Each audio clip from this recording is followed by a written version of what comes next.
Hello, everybody, and welcome to the show. My glucometer is going off, so I'm trying to get that before I start, and now I can't find it. Well, it's somewhere around here. You might hear a beeping sound. Just pardon me, because I can't find the thing, but I hear it.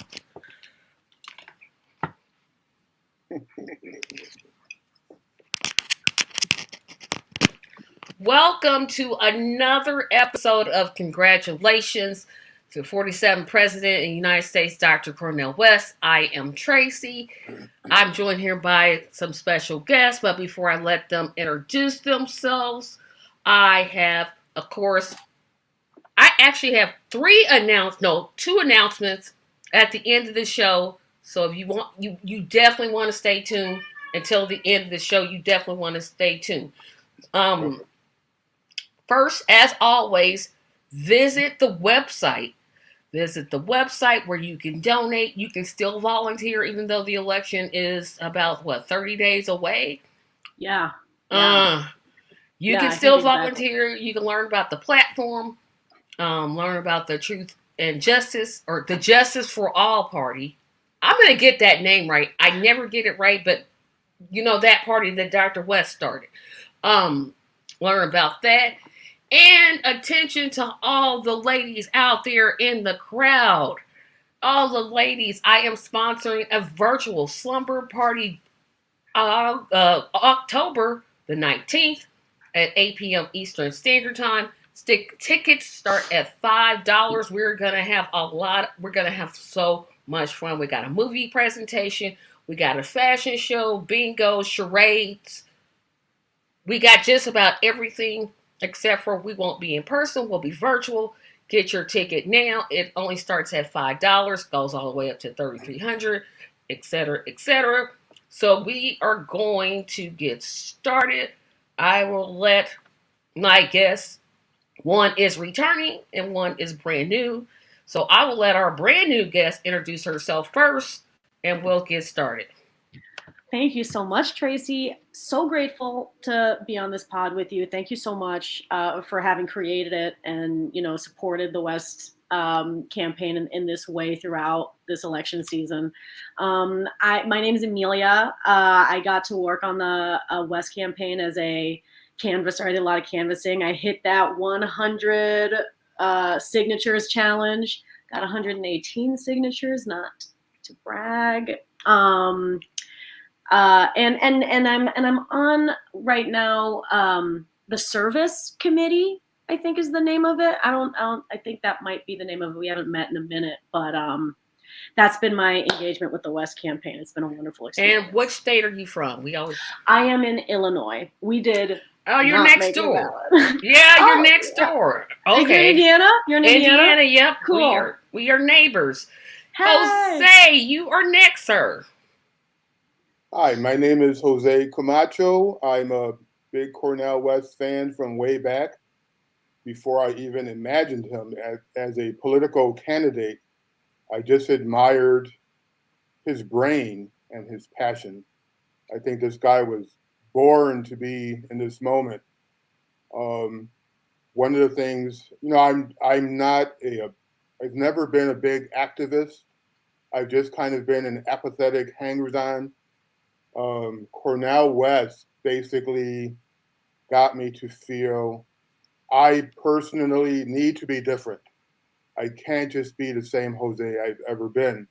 Not after the disaster of the last 10 years of Democratic Party politics. So this year, I've actually gotten signatures for Cornel.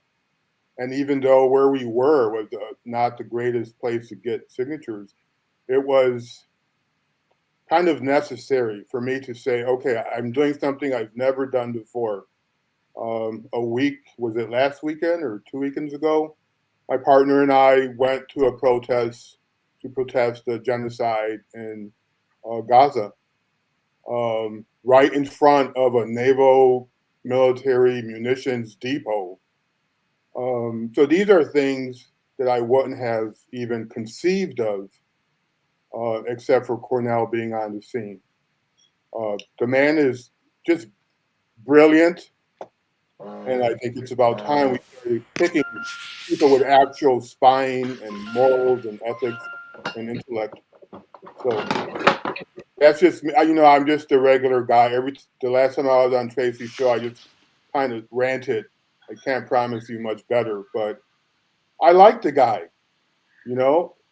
As an intellectual, as a genuine, human, authentic, philosopher. And to me, his being a philosopher is absolutely the biggest draw for me, because we have a lot of empty suits out there, and he is not one of them.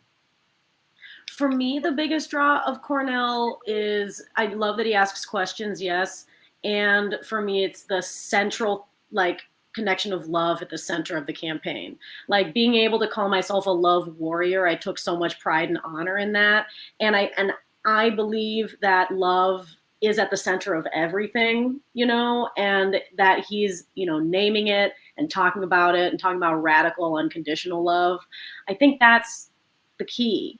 The radical and unconditional showing of love, loving your enemies. I love that Cornel, speaks Jesus's words with saying, love your enemies, like these important radical concepts that I feel like no one's talking about, even other third party campaigns, love is not at the center of it, and that's what I found so why I felt like I had to work as hard as I could on the West campaign. And not to brag, but I am. Dr. West was actually on this show. I don't know if anybody's watched that episode, but he was actually on this show. The Love podcast that was named after. Like I said, it was a total honor. But you manifested that, Tracy. I did not manifest it. Everybody else manifested it. You helped. You played a role. No, I played zero role. Everybody, people like Jose and his partner Robin and other people. When is Dr. West going to be on the show? When is Dr. West going to be on the show? It was everybody else, which I appreciate being propelled that way. But if I'm going to brag on anything on this show, it's going to be them. Like, I actually interviewed the candidate himself. Thank you. And he said he wanted to come back. So, it's Amelia, right? I'm going to get yes. this right. Okay, so you've never been on this show. Wait a minute. We got a person checking in. Hi, Sabrina. How are you? Sabrina is in Indianapolis with where I'm at. So, we're both Hoosiers for Dr. Hello. Glad you could tune in. And Nelson, as always, is here. We're doing fine, Nelson, and thank you for watching my first podcast of today at 4. Tried my best to watch that VP debate, and I just gave up. I literally was like, I can't no more. Well, just watching anything where it's the two major parties debate, it's just all a fiction. It's all theater. Like no one is bringing up the truth at any point. The moderators aren't asking questions based on reality. They're not answering it's all like a performance. So it's like, who did the best performance? And I don't care. It's like a play for kindergartners. Yeah. Except for the kindergartners are more talented. Well, the like actual kindergarten, if I may say. Such a word on this podcast. Yeah, see, that's my number one rule. I have a strong no profanity rule. So you know what that means? That means you have to make a donation. Happy to the campaign. Happy to. And then screenshot me when you do it, because I've done that twice now. I'm like, now y'all can't just be getting on this show and just because I personally hate perfect. I hate it. I can't stand it. But so I won't tell you what donation to make, but that's my expectation. So, here's my first question. You've never been on the show. Jose has been. So I'll let you exclusively answer this question. Now, if Jose wants to jump in, he can. So we hear at this broadcast the 5 stupidest, silliest, most atrocious arguments for Dr. West running. And trust me, being on Facebook, I have heard several. But this one is the one I know you had to hear. A vote for Dr. West is a vote for Donald Trump. And if you say you've never heard that, this podcast ends right now, and I go straight to my announcement. Tracy, I'm not deaf. And I can see and I can read. So yeah, I've heard that one a couple times. Yeah, I mean that's just gaslighting. I mean it's just fundamentally not true. A vote for Cornel West is a vote for Cornel West. So like literally. Not according to D.L. Hughley, no. Oh no, right. Yeah, whatever. Or Pod Save America. Yeah, Pod Save America. Tracy, I can't curse. But you say Pod Save America, and so many things come into my mind to say that I cannot say on this podcast. But yeah, I mean, who cares? I mean, I just don't think when it comes to like Pod Save America, like just any talking head that toes an establishment party line, I don't know if they don't believe what they're saying or they just don't actually know what's going on. Like they don't actually know what's actually happening. Like they're all so, I mean, a lot of these people come from elite circles, elite backgrounds, where they're kind of out of touch from, like Nina Turner says, the people closest to the pain should be closest to the power, and a lot of these people who are on podcasts, who are on Twitter, rich people, they just are disconnected from reality, so I don't know if these people even mean what they say, or if they just don't know what they're talking about. I used to listen to Pod Save America back in the day, back when I was embarrassing, and I'm still embarrassing, but not like that anymore. And I had to stop listening because even when I didn't know anything, even before I had really begun my serious political education, I'd be like, you guys are being billed as like the voice of the young people, like progressive and stuff. And there's like a guy, one of the guys is like a neocon, like Tommy Vietor. They both are like the whole. See, I don't want to get into because you said your time is limited. So yeah, I'm gonna just try to, I could literally spend a whole hour just on that. Yeah. Oh my gosh, yeah. It's like and they'll say it like it's a fact, like the sky is blue, 2 + 2 is 4. Well, if you vote for Cornel, because what they assume, and they know, they just count on Americans are distracted, right? We're distracted because we're trying to, we're living paycheck to paycheck. Right. We're out here, we're trying to struggle and get our money together so we can pay our rent or pay our mortgage and buy groceries, and we're distracted. So that's what they count. They know good and well that if you vote for Cornel West, you're literally just voting for Cornel West. But because they manipulate and their thing is, don't say policies. It's abuse rhetoric. Vote for me, Trump bad. That's not, it's going to take a whole lot more, and I'll say it, I don't care, you don't have to be a subscriber.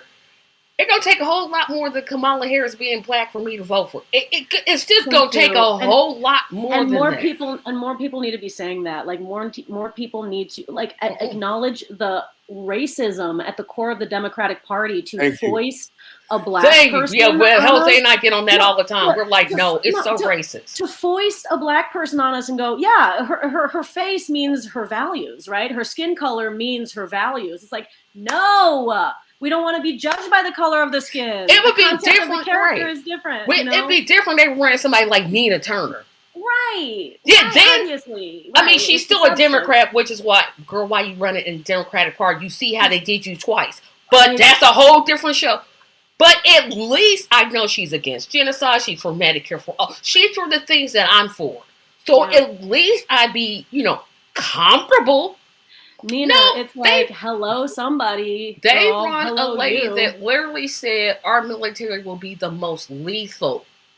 Well, no, and like immediately after Kamala was anointed, again, like she was anointed, gave us no policy. We've never known really what Kamala stands for other than what people are paying her to stand for her entire career, But like the moment she was anointed, like 2 days later, she gives a speech on Israel. And regurgitates the same lies, the same false narratives about what happened. This is the woman who goes, you exist in the context of all that came before you, and then provides zero context of the previous 75 years of this, crisis, and says it began on October 7th. Which it didn't. It began 48 years ago.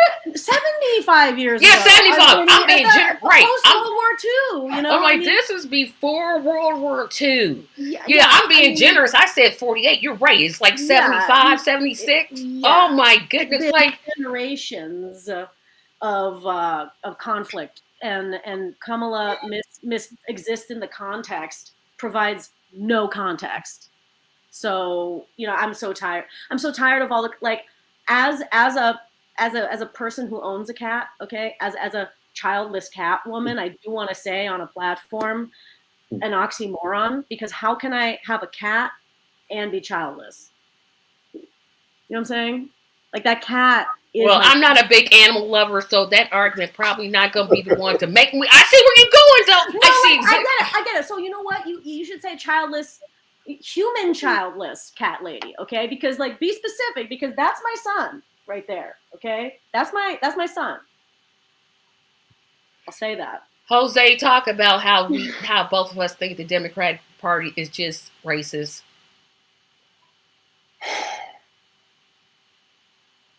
You made the point. It is only neoliberals with black or brown faces that rise. You can't name one high-ranking luminary who is black or brown, who is actually progressive, or who actually even remotely touches upon the decades of black intellectual history. There are some giants out there whose names are unknown, who are never quoted. No one talks about them unless it's someone like Cornel West.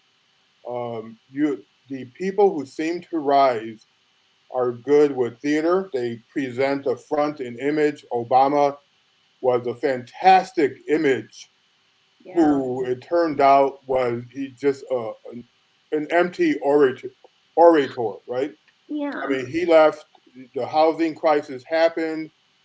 He left. Bailed out the banks. Americans in proliferated drone strikes. Killed 2 Americans. Yeah. I'm like, I'm supposed to believe in this?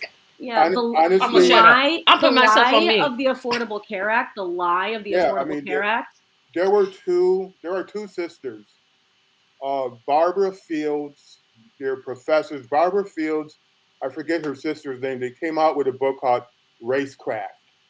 And in the book, and it was a pretty hefty intellectual product, Racecraft is basically you take this idea of racism and race and you exploit it. And the red side exploits it one way, and the blue side exploits it another way.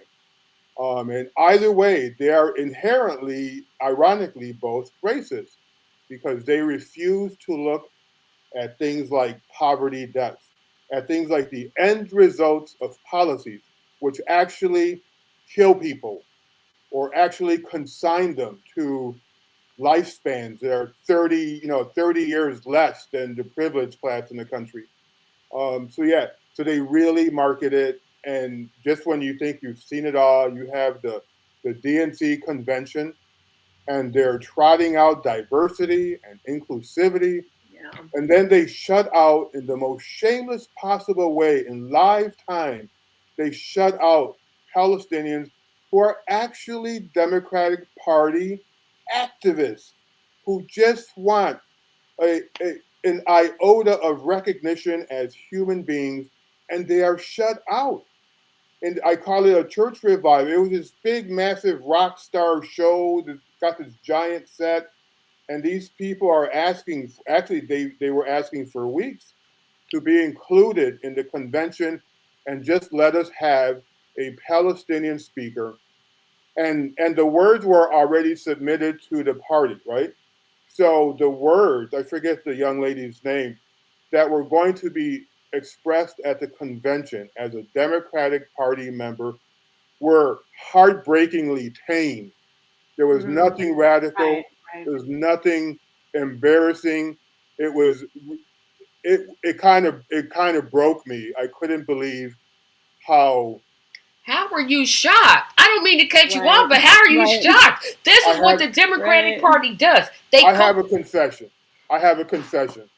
This is I still have problems separating my personal identity from my identity as a Democratic Party member. I have a Oh, lifetime of reflexes. Right. Jose, I So got to Right. get a plane and get out there and see you and yes, you just do. like hey, cause that You, no, they have co-opted. Look at what when Biden got elected, Black Lives Matter stopped marching. Me Too stopped protesting against men that harass women sexually and verbally. They co-opt everything. Look at what they're absolutely. doing with the non-committal. Now they're Right. telling non-committal, hey, don't vote for Trump and don't vote for third party. Well, if you don't do either one of those, that's if Yeah. stupid me. I'm thinking, well, that only leaves one choice. Yeah. They Yeah. co-opt time and time and time again. And you know why? Because we let them. I'm not gonna let them co-opt Dr. West's I message. Sure I won't. have I have a point here, which I because I spent years of my life, decades, writing argumentative briefs for the lawyers who hired me. I'm just a Joe Blow paralegal, but I spent years in legal research. So I lived and breathed rational argumentation. Like that's how I judge people. And I find it fascinating that if you go far enough back into speeches, lectures, and talk show gigs that Cornel West has been involved in, he starts off very, I, I don't want to say humble, but he was open to the idea that the Democratic Party could open up, reform itself, come back to its senses, come back to its New Deal supposed roots, the war on poverty, that kind of thing. He still leaves open the possibility during the Clinton's era that maybe when they look at the evidence, when they look at the policy results, maybe they can come to. So you can actually see him evolve over time where now we're like in cuckoo land and where he feels compelled as this embodiment of black intellectual thought. Like, I really have to run. Someone has to do this the right way and say the right things with their heart, and with their brain. That's where he's at now. But there was a point in time where it's not that he was a Democratic Party shill, but he was open to the idea. And somewhere along in there, I think in 2010, 2011, he came out with a book called, it had the word poverty in it. And he and Tavis Smiley went on a national campaign to introduce the idea in national discourse that we have a serious poverty problem, that we We have a food absolutely do. system. So he came out with this book, and you see him interviewed, and even then, he's not torching the Democratic Party, but he is saying there is a neoliberal problem in the Democratic Party.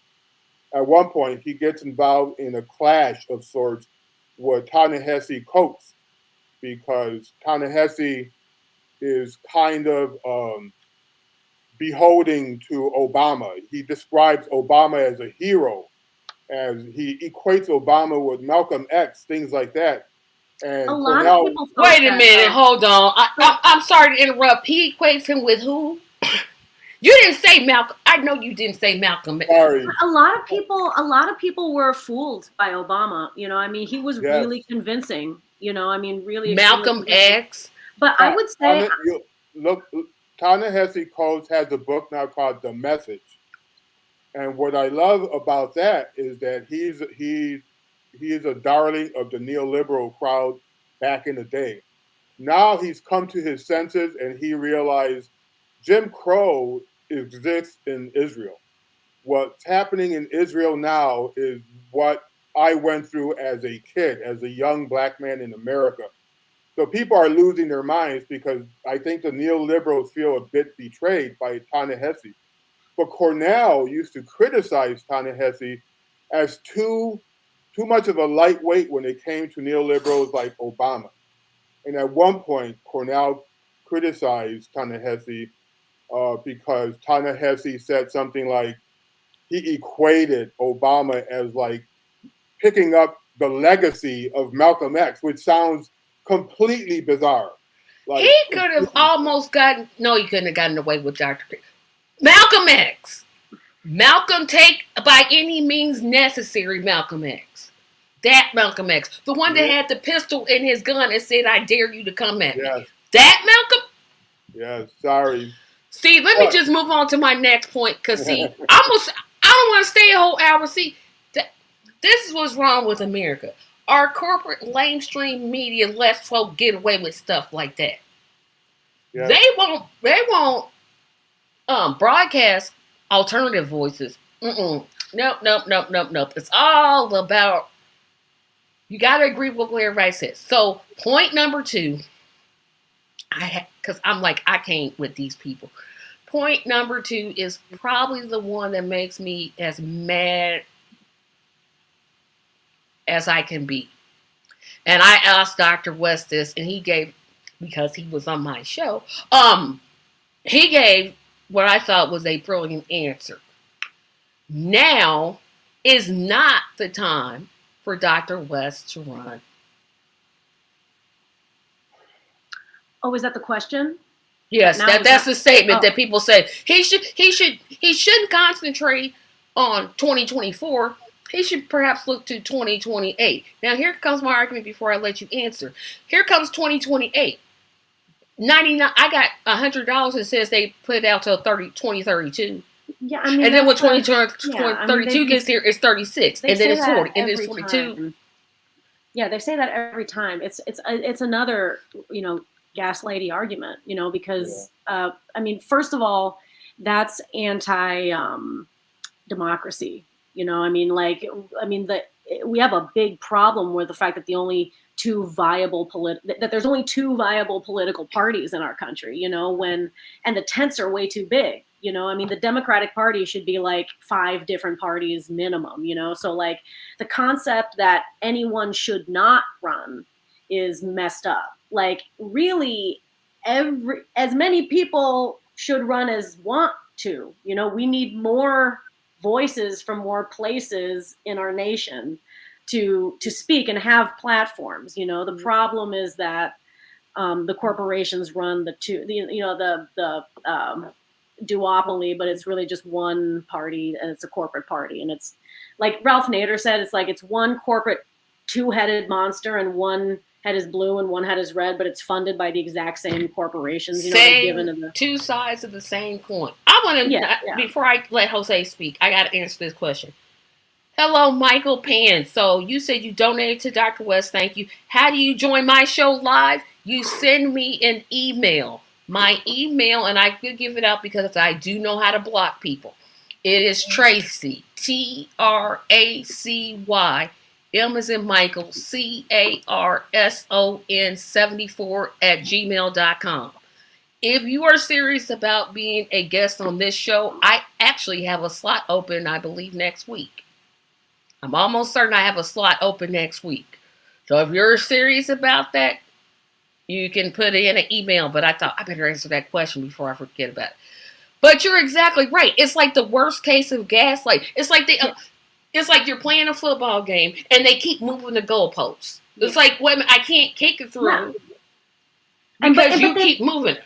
But they do it all the time, which means that people are not, like, people give everyone too much grace. Like, I think we have too much of like an idolizing of our leaders kind of a thing in our country, where it's like we all kind of give the people in charge the benefit of the doubt when we should be holding them highest to account instead. It's like everybody, like I actually come from a family of kind of like establishment Democrats. Like, they're all big time, they're all coconut pilled, for lack of a better term.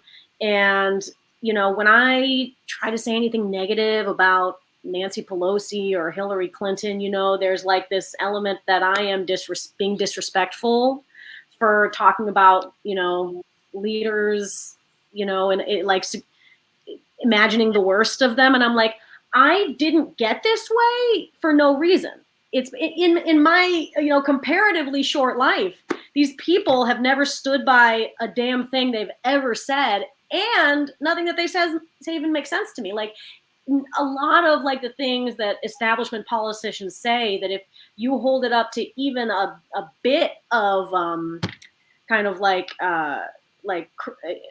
critical reasoning of your own critical reasoning, it doesn't hold up. Like most of the things that they say.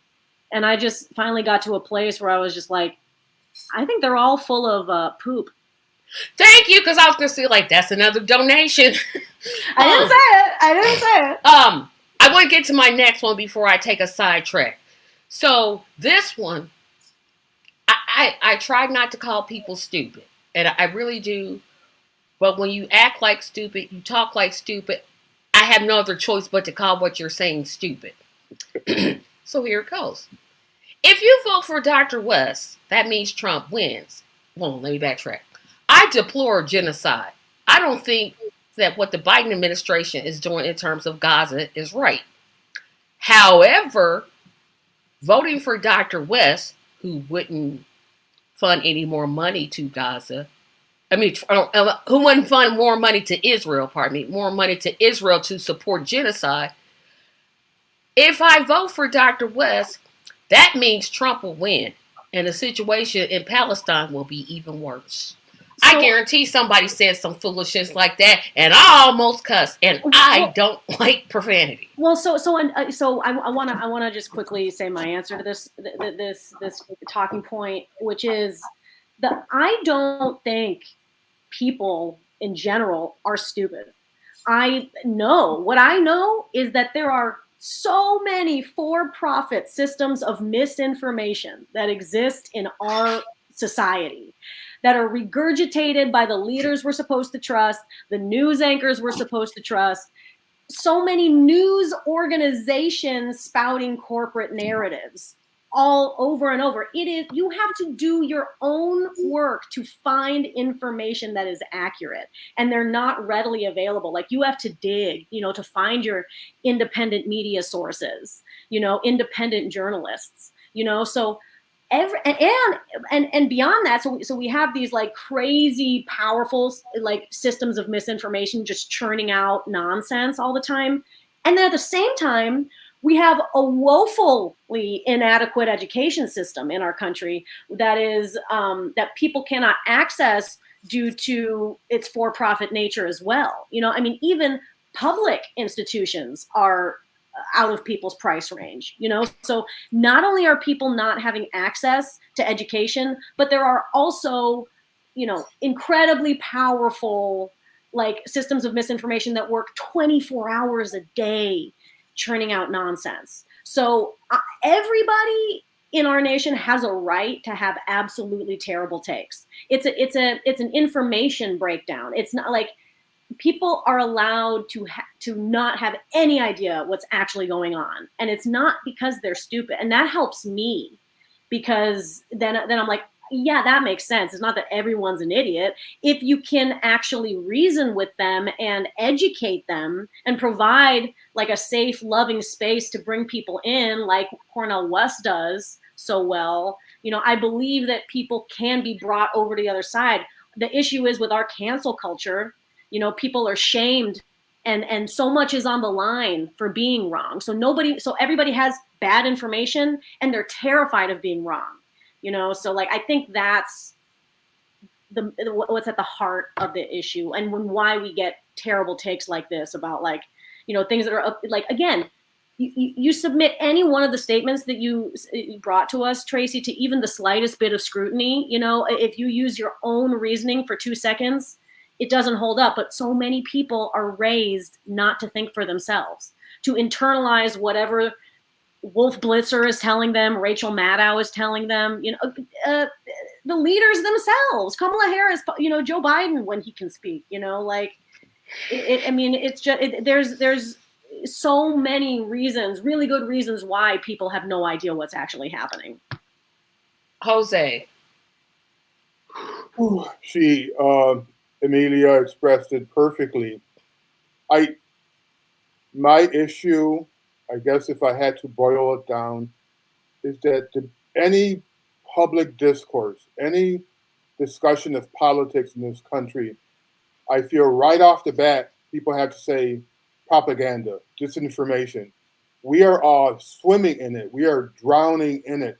We can't say a single word without, if we're being fair, without addressing that I, as a speaker, and the listener, that we are all kind of just intellectually deformed. We have to climb out of this swamp of disinformation, of tropes, of unstated false premises, of omissions. We have one of my biggest pet peeves. I have to say, I'm a horrible love warrior. I am. I'm horrible. My shirt here, Puerto Rico, is very important to me, right?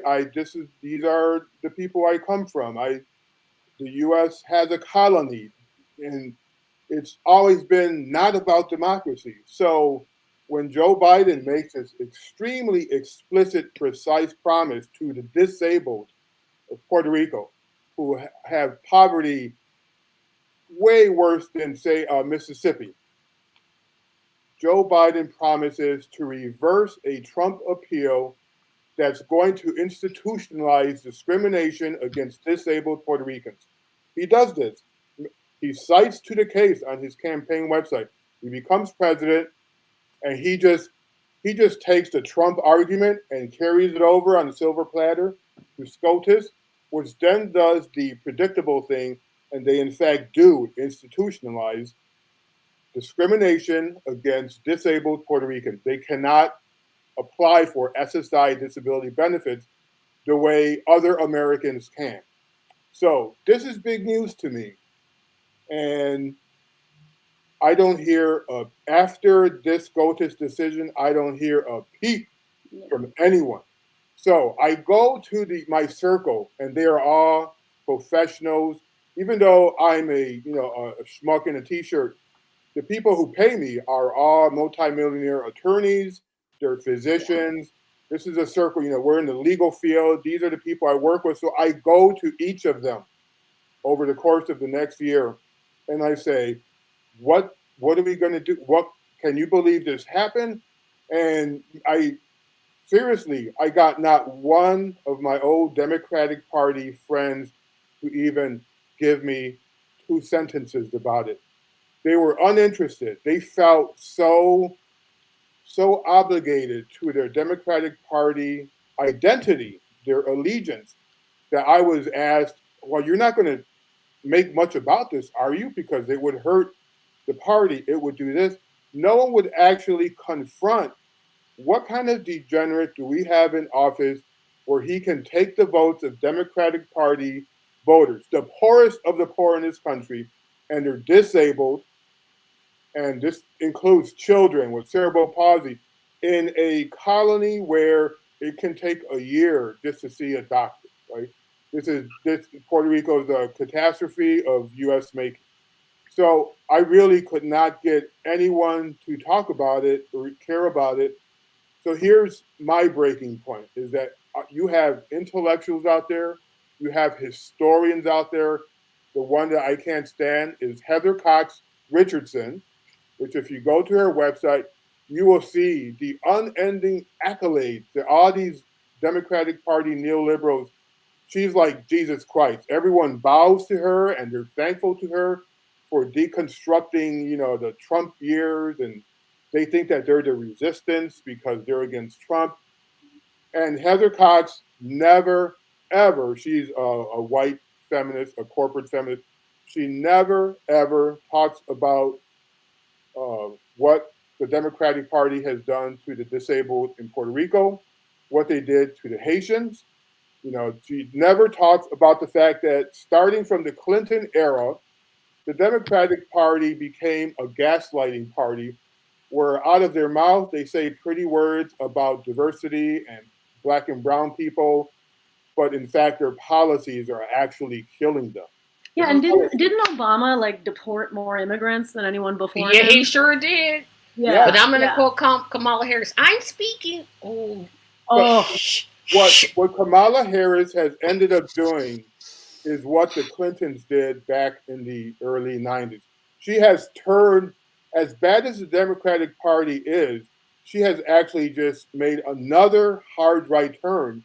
Yep, that's it. I read your book. Well, and now they're saying, oh, Dick Cheney endorsed. Yeah, they think that's a flex. So that's a good thing. They think that's a. They literally Excuse think. me? I put on my Facebook page. I'm like, this is not a flex. Yeah, which means a good thing. Y'all It's not understand a how this flex. is worse. It's not a flex. I'm Yeah. like, you do know that's a war criminal, Yeah, right? I mean that's literally like the Democratic Party And going, thanks to by the way, Obama, thanks to weak Obama, I said it. I'm black and I don't like. I sure don't.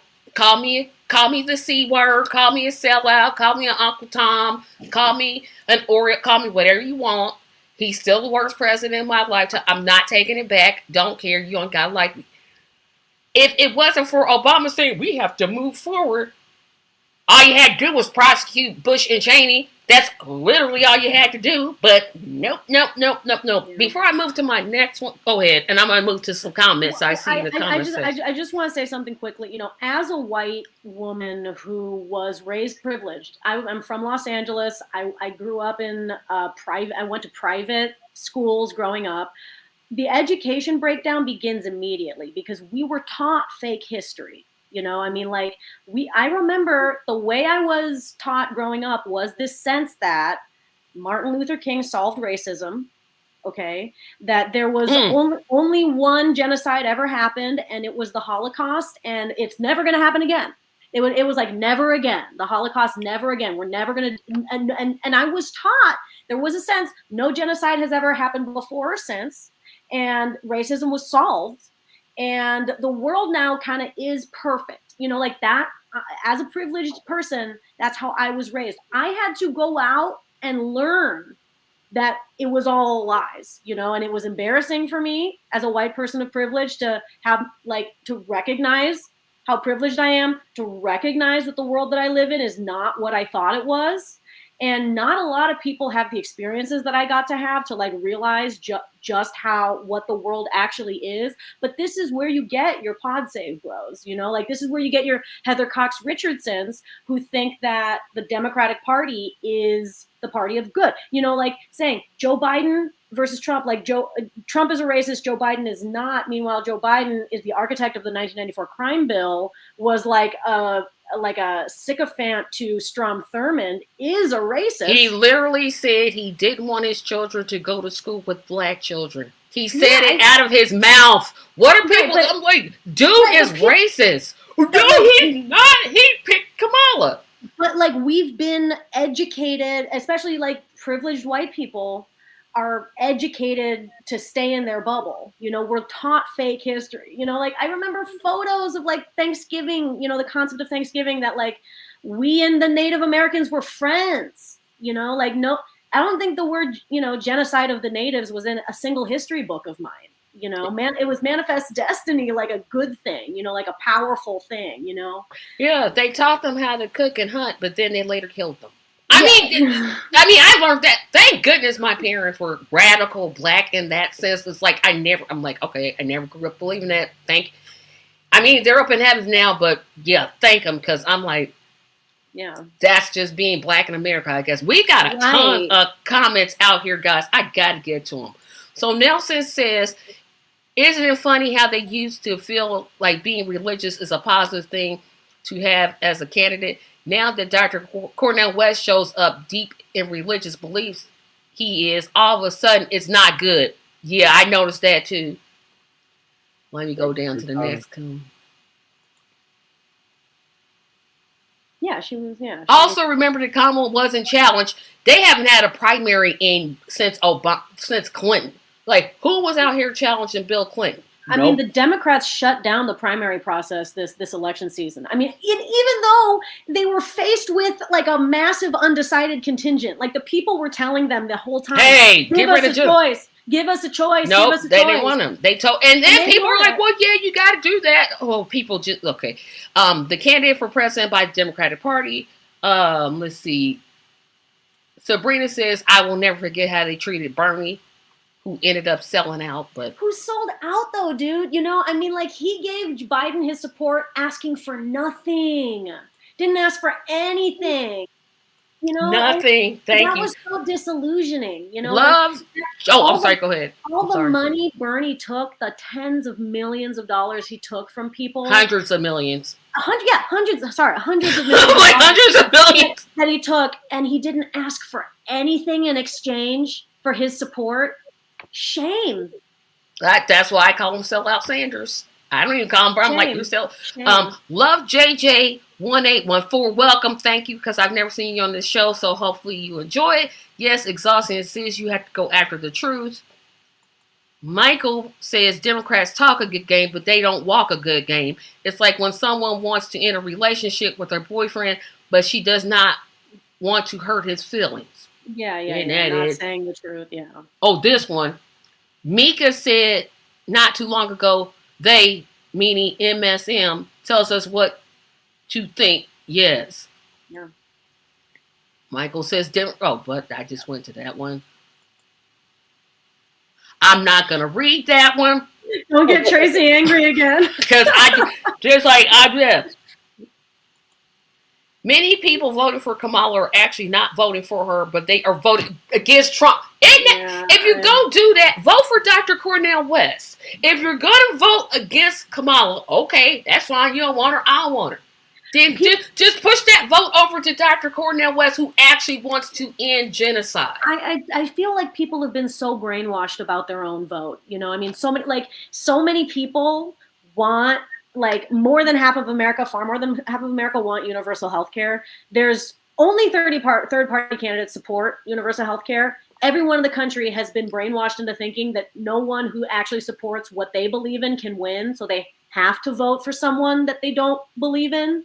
And so many people think that they've been told that so many times. That's what they think, you know. It's so disheartening to see.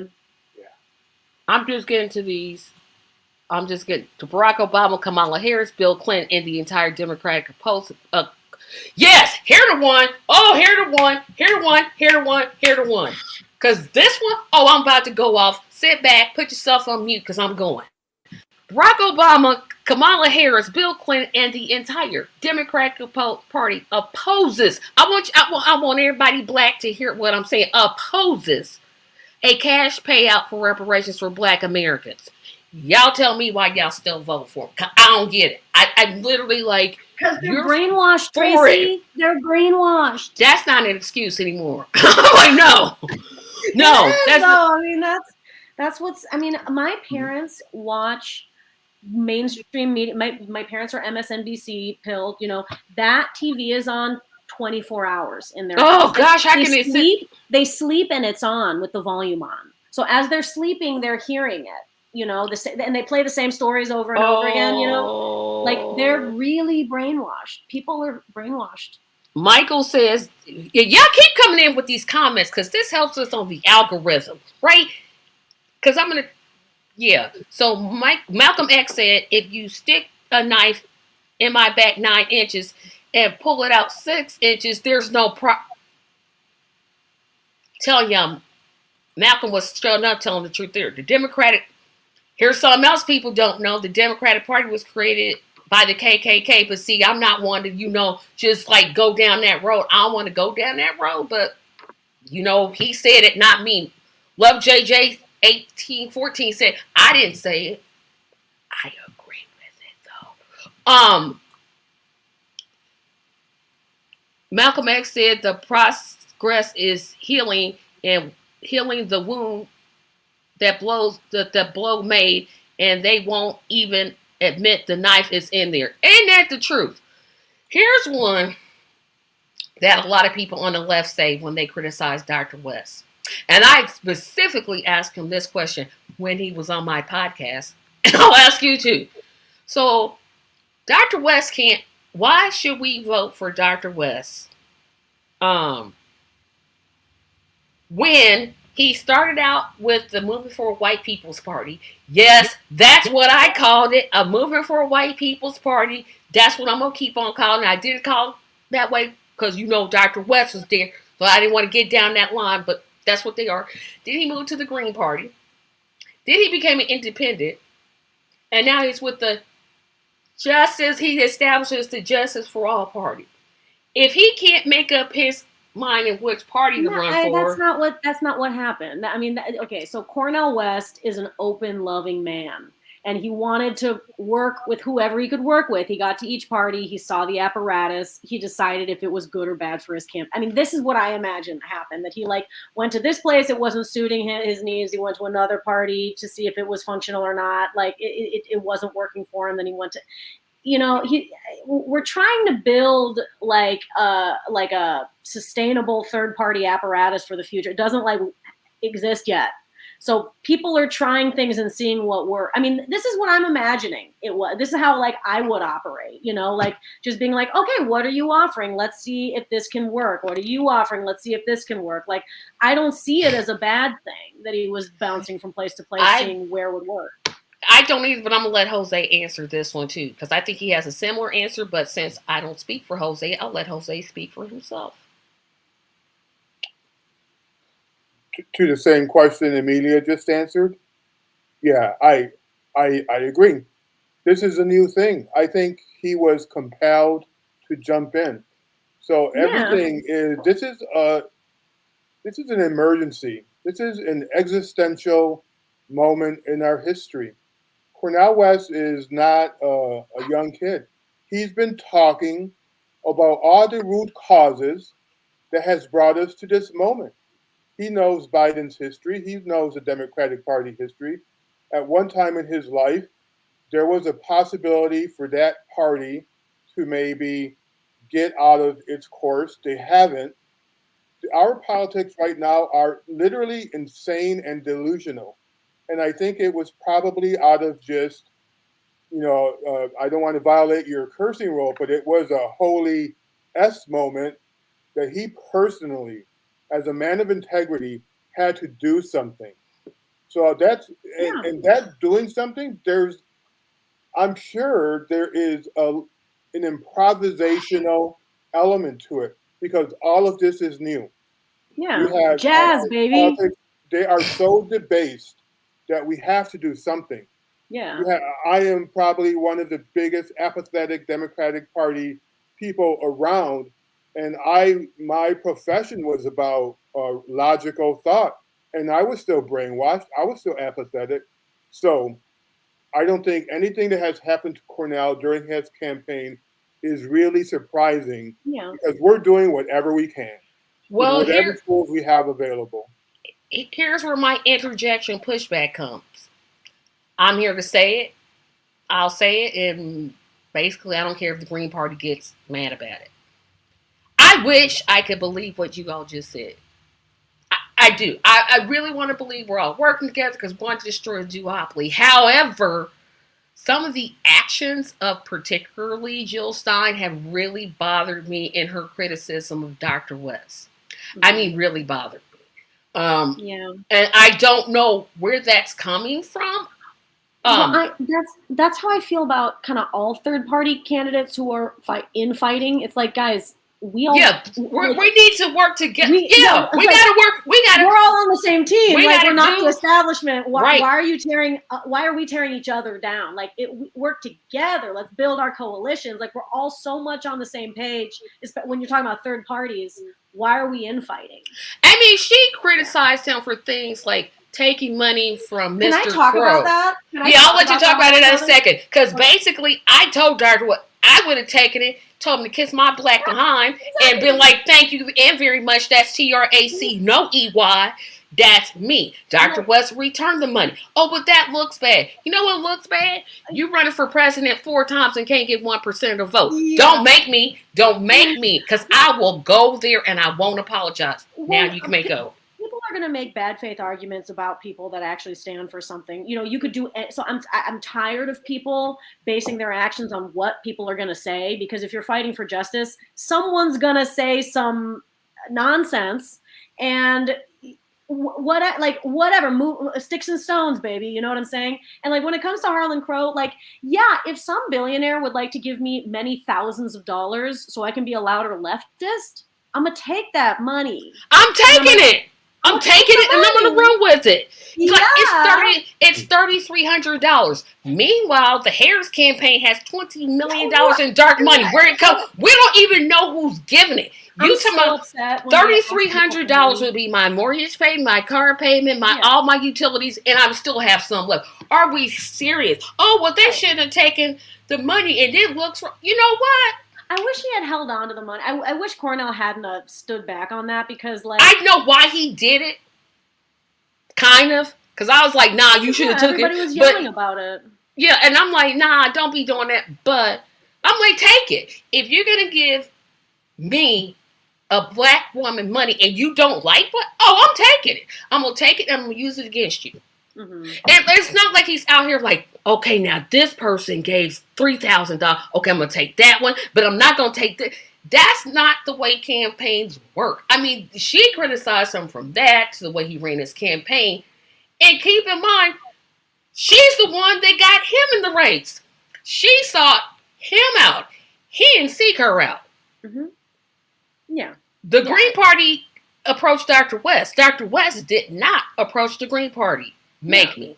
Because I'm just like, and now he's unserious and he's not serious and she doesn't know where it's girl. Yeah.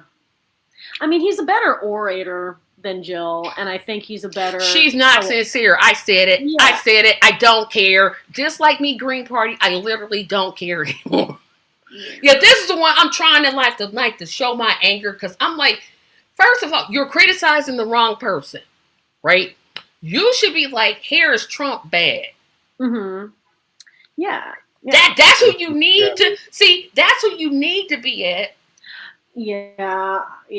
No, I mean, it's disappointing. People are losing sight of the goal. You know, like the goal is universal health care. You know, the goal is ending wars abroad. Everything else is a distraction. So like focus, and this is what the Democratic Party only does, which is focus on the problem, not the solution, not the goals. You know, I mean, that's their whole rhetorical strategy is look at these problems. Aren't you scared of them? Aren't you scared? Vote for us. And it's instead going like, here's the solutions, which is like the Cornel West platform, or really most third-party platforms. It's like, oh, here's actual solutions to every single issue in every single realm. And just nobody believes that they can win, and so they don't vote for them. It's like it's very sad. It just like, I'm like, who? Yeah, I took that Harlan Crow money. I wouldn't have. Nope, I'm taking it. What? You donate money to the campaign? Are you donating money to the campaign? See, I don't see. I'm trying. I'm really trying here, y'all. Y'all know I'm trying. I'm trying my best. I live sometimes. You're doing great. I live in petty land, because these things. And let me say this: I am not saying Dr. West is perfect. Right? No one is. Period. He's nowhere near it. But his platform, he could have told the whole story behind their split. He could have said this and this happened. But he took the high road. See, I don't know if I could have taken it, because I just literally would have told everything that would have happened. But that's just me. He took the high road. Yeah. And just said, you know what? We're going to keep this campaign moving. And that's what I admire about him. I don't know if I had the discipline that he has. Well, I think taking the high road is, I don't know, I think kind of like a misnomer. For like ignoring a problem and taking the high road, I don't think are the same thing. You know, it's like attacking a problem by kind of telling the truth and like knowing where you're coming from, I think is the best solution. Taking the high road and like ignoring what everybody's saying and not actually responding to like the heart of the criticism is not the same as taking the high road to me. And so I would have loved to see him make the exact arguments you and I just made, Tracy, of like, if a billionaire wants to give me money to do leftist stuff, like, let's go, you know, like, I wish I had heard Cornel say that, you know, instead of just go, I'm not gonna even acknowledge it. You know, I'm gonna give the money back and I'm not gonna acknowledge it. It's like, you know, we can do better than that. You know, I want us to do better than that. There are arguments to be made. like just like kind of like demystifying everything that happened around campaign contributions and strings being attached or not, And like, it's not like he's out here taking dark money. Like we don't even know where it's coming. right. We're like, Yeah. 3,000, really? 3,300. Okay, got it. But you said you had a hard hour, and we're at our hour. Yeah, I do have to head out. This was so much fun, though. This was Yep, so and great. Jose, you stay with me because I got a whole bunch of questions about Washington that I want to ask. Okay, awesome. Thank you so much for having me on. Thank you. Come This has back. been so much. I would love to anytime. Bye, Thank you, guys. Bye. Where is the exit? Or I'm just gonna check exit out. you. Okay, bye, guys. Bye. Okay, so did I go off enough about the Green Party? I think you behaved very reasonably. See, sometimes I like my emotions. Like I get so angry. I'm just like, yeah. I have that problem. I really do. I wish I was a better communicator, because if I could say what was in my heart, I think more people could listen to me. You do actually pretty good. You know, my partner and I share similar beliefs, and so we have a lot of discussions where we are agreeing with each other, but sometimes one or the other we're more upset at that particular moment, and they can get really heated. And we agree with each other. These are emotional times because people's lives are at stake, and we are drowning in propaganda and disinformation. We are being gaslit, you know. I wish we would recognize it. I wish people would wake up. I really do. I'm going to read some more comments, and then I'm going to come back, and then we'll continue. So, and again, keep the comments coming. Keep them coming, please. So, let me go up here. We got a ton of them out here. Michael said, Nina Turner said, if we can afford war, we can afford reparations. If we can afford war, we can afford Medicare for all. If we can afford war, we can afford universal child care. Absolutely. Dr. West showed great leadership in the movement by going through the third parties the way that he did. And welcome, Tobias. Thank you for dropping in. Nina Turner said, oh, I got that one. This is a great point. What people don't understand is that Dr. Cornel West did not have to run, but did it not for himself, but for the people. Exactly. Sabrina's answering a question to there. Nelson says Cornel West is the best candidate for president we have today, and even Jill Stein knows that. For a time running third party candidate, he still has a great pace. He does. That's right. We could win if we just believe we could and get people to vote for him. Because that's where I think, and I don't know if you could talk about this, Jose. I think people agree with what Dr. West is saying in terms of what it is we should do. Most Americans are for Medicare for all. Most Americans are for paid time leave off. Most Americans are for better gun laws. But what we're for, we don't seem to want to vote for. Right? We'll vote for one or two of what I call the dipwads because we feel like we have to. And my point is, you don't have to. You have options, and Cornel West is your best option. You know, the problem is that we are fear-mongered and we fall for it. This idea of courage is not often discussed, but you have to have courage. You have to take a chance, and that's one of the great things that Bernie did is he gave people hope, and enough people followed him for a while that it seemed possible to do the unusual thing and to not vote for an establishment party candidate, especially on the blue side. You know, he really made an impact just in that little way. He got people to stop falling for the prevalent propaganda the disinformation that floats every direction you turn, you're going to get the same platitudes and cliches. So we are led to believe that this thing on one side is inevitable unless we do this one other thing. There's no middle ground. There is no in the world that is projected for us.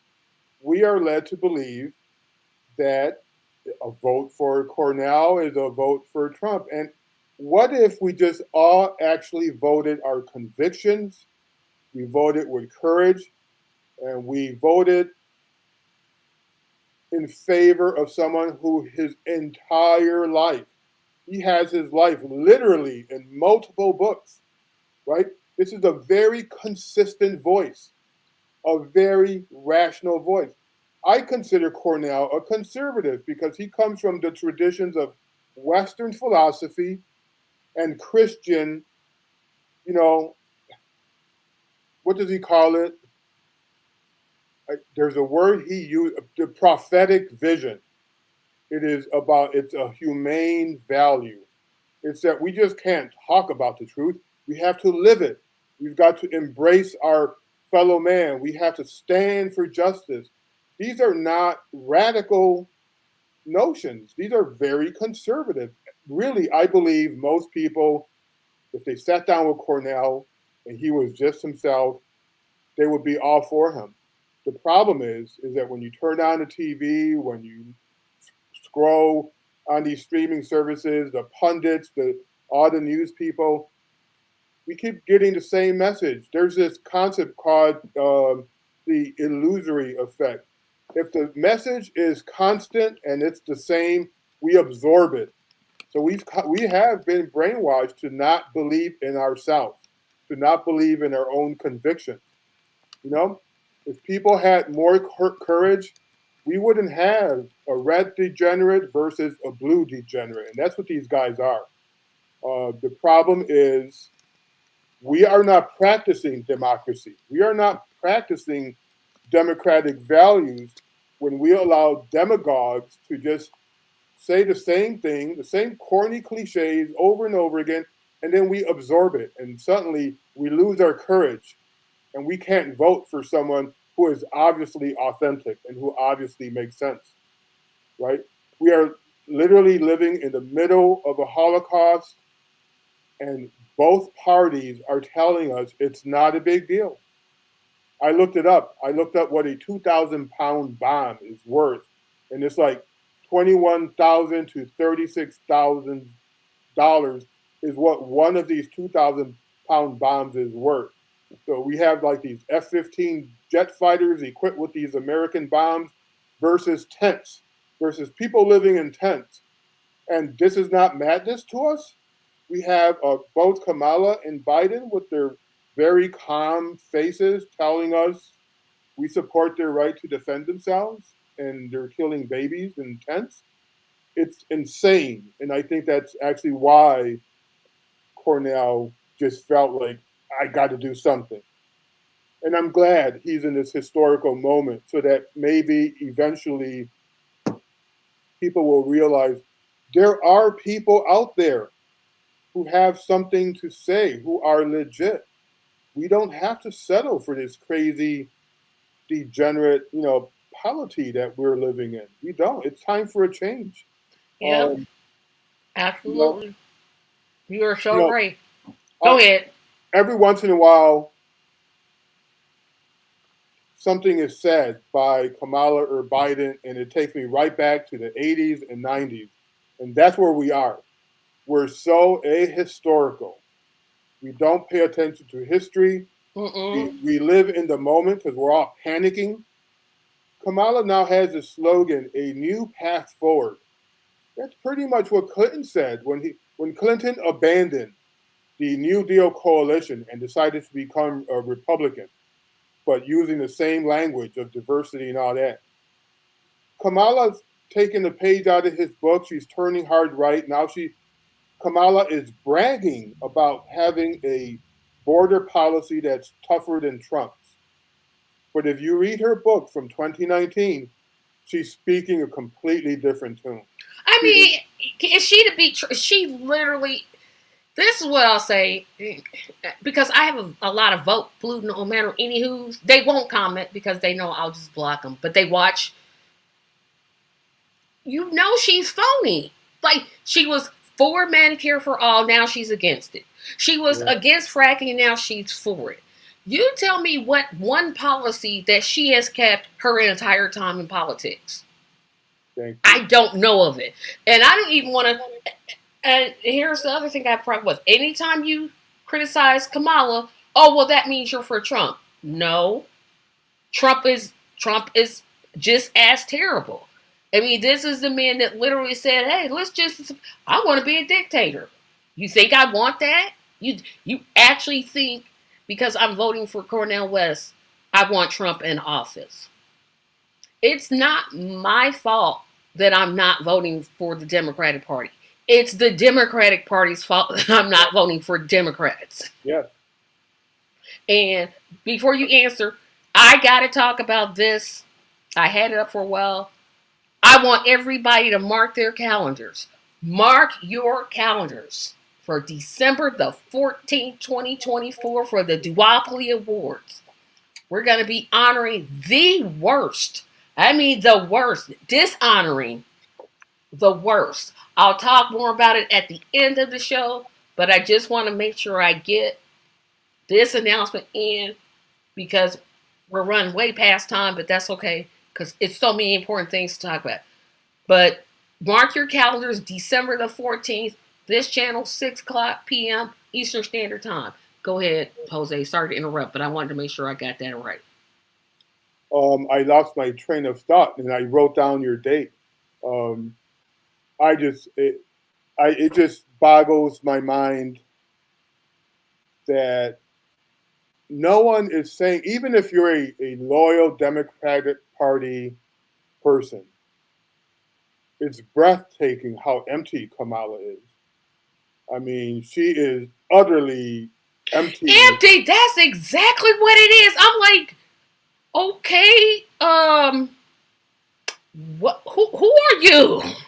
Yes, yeah. I just everything she says, it's it's like eating that cotton candy, right?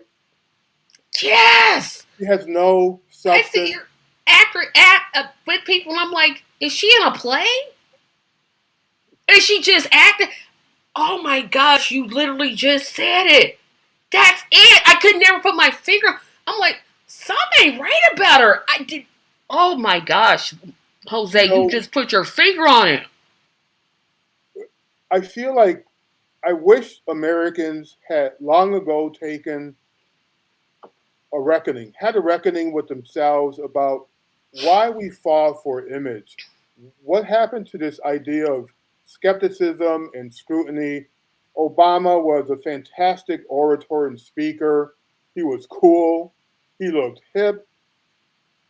But if we go back and study our history, we will see that at the very same time he was doing his Obama thing, there were people saying, "Hey, what you've abandoned African Americans." He left office with African Americans being poorer than ever.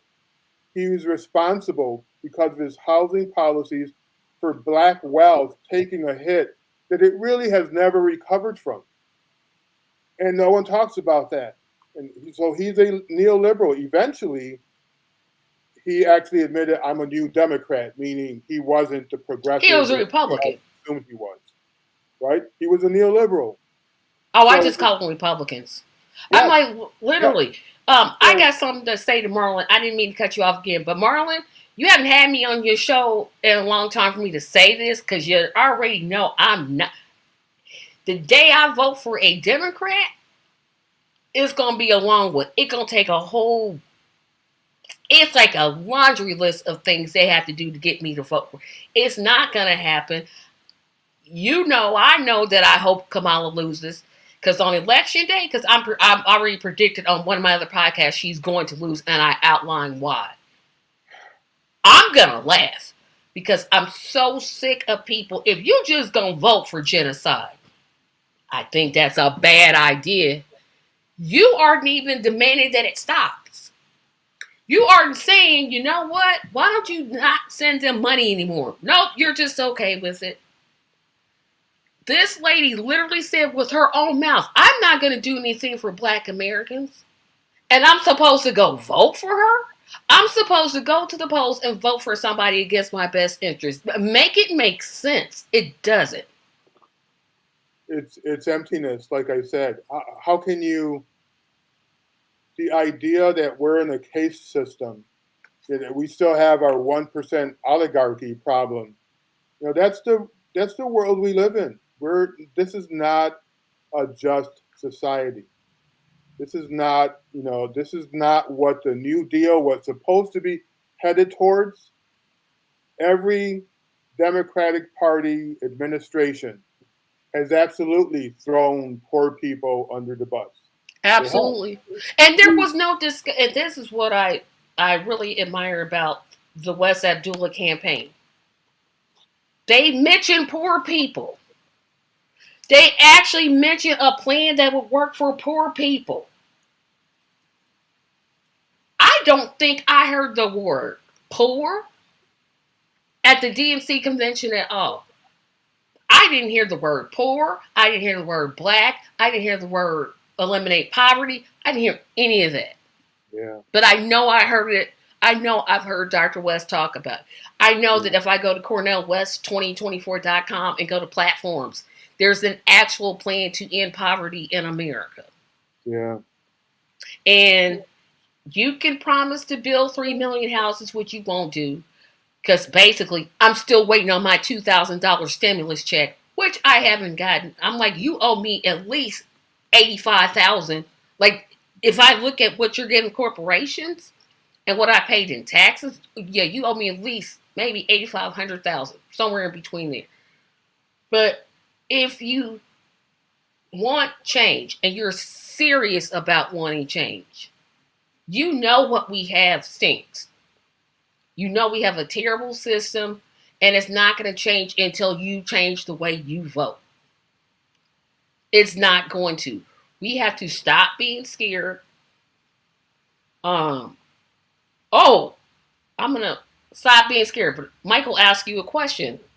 Jose, do you support cash reparations for Black American freedmen of chattel slavery? I know the answer to this question. If it's not what I think, you're gonna say, I'll take you right off the air. Wow. Wow. you know, yes, I do support it.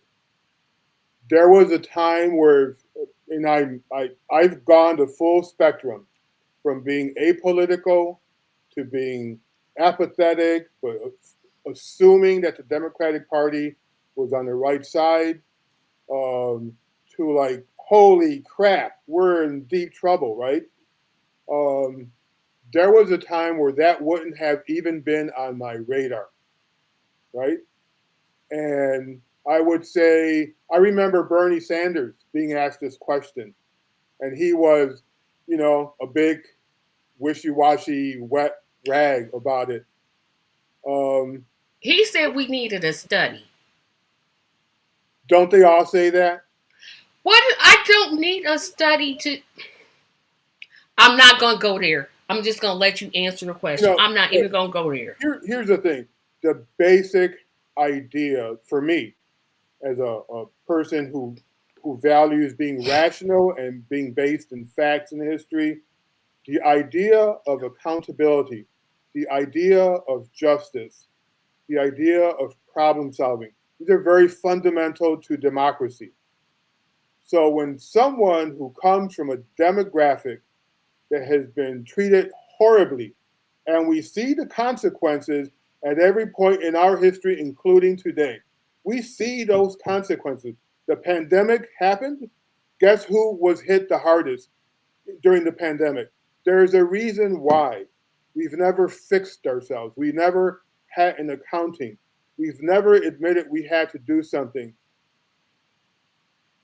Even as a matter of symbolism, to make things right, these are biblical ideas. This is nothing new. there's nothing weird about the idea of reparations. It's absolutely almost a common sense thing.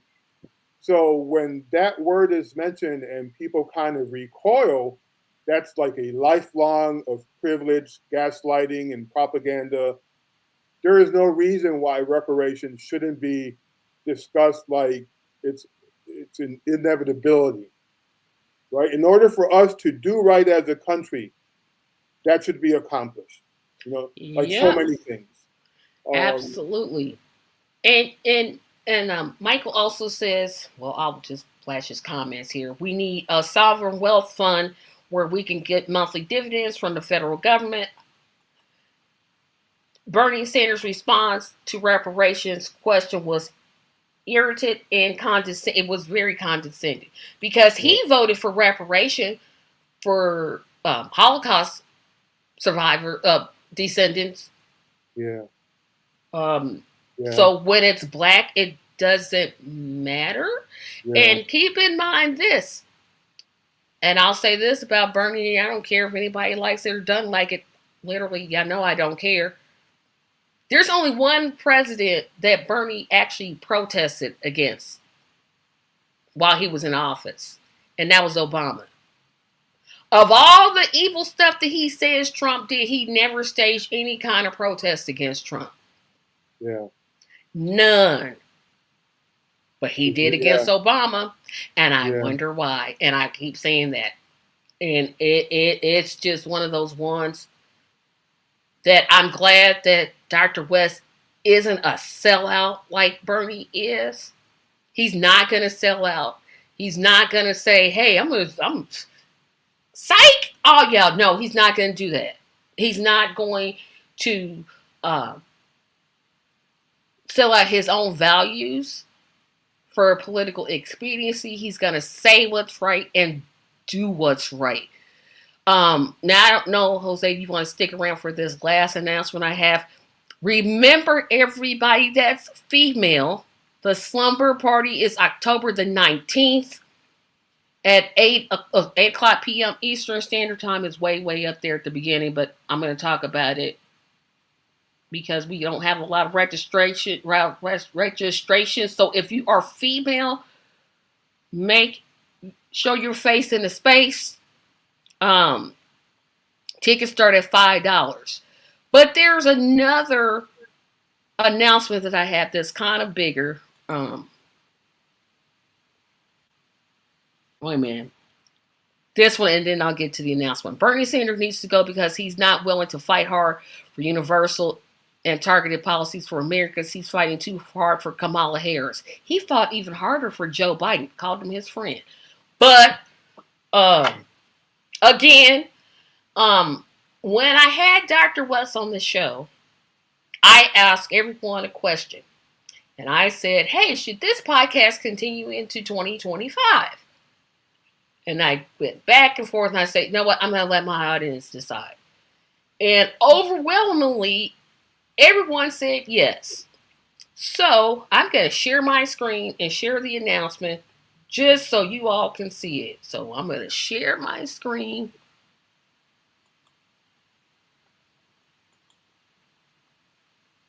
And so I am pleased to announce the Justice is Here podcast. The mission of the Justice is Here podcast is to highlight the work of the Justice for All Parties work. This podcast will transcend the conventional bounds of political participation, aiming to construct its resilience ecosystem for community, empowered through mutual aid and ballot access in future election. This show debuts March the 1st, 2025.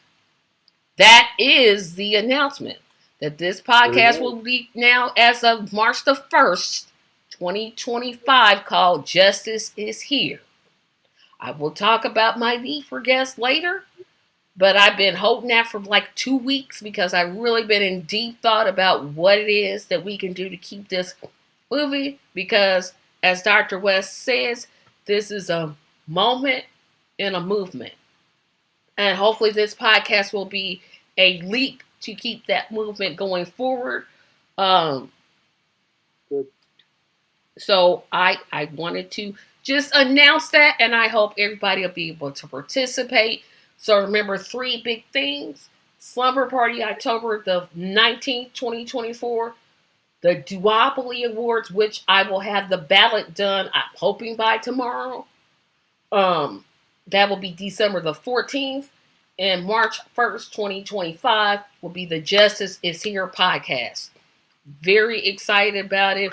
Very, very thank you. Thank you, Tobias. Thank you. Because I was just gonna wrap it up. I'm like, I'm done, but I'm not done. Because Good. as long as a Palestinian is being targeted by an unjust government or governments, I'm not done. I'm not done until we get universal health care. I'm not done until we get paid leave off. I'm not done. And so that was my announcement, everybody. I want to thank everybody. Jose, do you have? Wait a minute. I gotta answer this question, and then I'm gonna just log off. I am absolutely not a Colts fan. I'm a San Francisco 49er fan, true and true. Been that way since I was 6. And you can look at me and tell I'm a lot older than 6. I'm not 60, but I'm not 6. I'm not ever going to be a Colts fan. No, I am not. But I want to thank everybody that watched this podcast. Thank you, Jose, for being here. I'm going to thank Amelia in a separate email. Everybody be sure to tune in next week because, again, I don't think I have a guest, so I'll be able to talk about the Justice is Here podcast a little more in detail about where it is I see it wanted to go, my need for guests. I'm hoping to have the ballots done for the Defeat the Duopoly Award show. It's just going to be fun. With all this chaos going on in the world, we need to take time out to laugh because I believe laughter is medicine. It can be like medicine, and we need to express that as much as we can.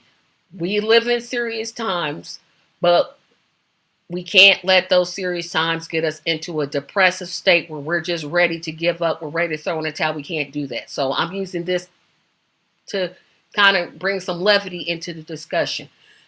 Jose, do you have anything else you want to say? No, just thank you for having me on. I always feel inarticulate and unprepared. I think we all have a lot of stuff in us that's like half a lifetime worth of stuff because we're living in insane times. And the people who, have all the cash and all the notoriety and they're prancing on stages, actually looking like they feel they accomplished something. Um, it's insane. I am actually grateful to you personally um, because you do kind of encourage people to have hope, to keep thinking and keep talking. We feel less alone because you actually have a program like this. So I thank you. Michael wants to know, do you have a YouTube channel? Boy, I sure don't. I'm in this battle against City Hall, and sometimes I think that would be a good way to get my thoughts out. But it's just, again, I'm not satisfied with how I have been in the past as a citizen. I haven't been active enough. I haven't said the things that should be said. So I'm trying to be more than I was. Wow, I'm trying to be more than I was, and Cornel West and you are part of that. Oh, now you're gonna make me cry. I'm like, dang on it, don't do that. Um, these last few comments, and we're gonna head out. We need to take all that stuff and vote. We need to take all that stuff and vote for West Abdullah for president in 2024 because progressives never give up, never surrender. Yes, thank you, Tracy. No, thank you, Tobias. Remember, everybody, share this page, share this page, share this, share. Share it everywhere. Share it far and wide. Like this page. Even after this podcast goes off, comment in the comment section. Even if it's to say, great job, Tracy, or you ugly and shut up and don't ever talk again. Well, no, I'll delete that. Don't put that in the comments. But if there's, put some type of comment that you watch this show, you appreciate this show and the work that this show is doing. As I stated before, this is the only podcast that I know that is exclusively dedicated to getting the West Abdullah ticket into the White House. I don't know of any other. If there is, please tell me and I'll back off of it. But I literally don't think there is. I take pride in that. But I know the work isn't done. And we'll see you all next week, whether I have a guest or not. I know how